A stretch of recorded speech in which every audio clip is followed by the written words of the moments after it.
I went to the woods because I wanted to live deliberately, to front only the essential facts of life and see if I could not learn what it had to teach. Words from Henry David Thoreau some years back, but a thought that seems to bear on what brought Hugh and Sandy Timlin from their suburban Detroit home to this remote Isabella County farm on a December day in 1981. The house wasn't here yet. Hugh and his older sons built that later.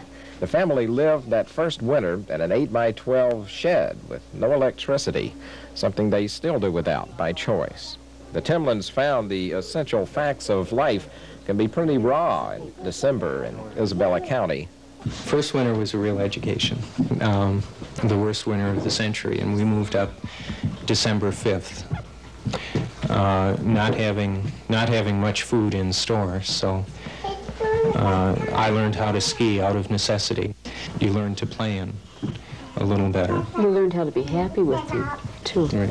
When it snowed you in, you did something that really contented you, and you just sat there and watched all the snow falling. I think a lot of us think about becoming self-sufficient and maybe living off the land while we're driving into work on the superhighway, but you've actually made the plunge. Yeah, we kind of held our noses and jumped in, literally.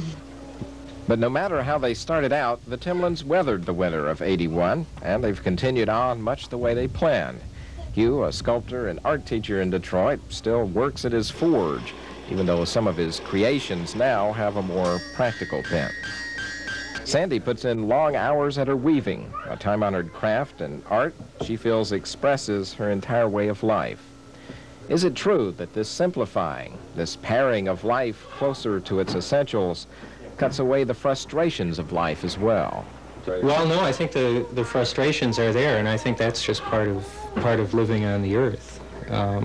They're always going to be there. A little more basics sometimes. Oh yes, like getting snowed in for a week at a time and not knowing whether or not you'll be able to get out. We've learned that there's no such thing as paradise.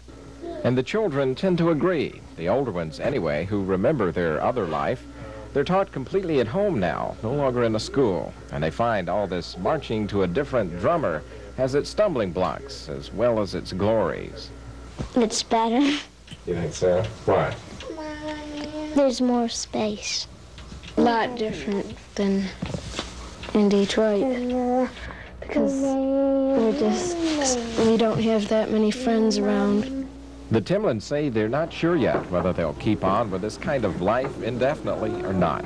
But they feel they've made gains here that go beyond their disillusionments or even their victories. It's something that came out of all that trying. The center that we have is the fact that our lives are creative, or that we're attempting to make our lives creative. And that probably is the concern of most human beings, or should be. We've chosen to do it in this particular way because that's where our interests have led us. But I don't think anybody can really sit back and live life passively.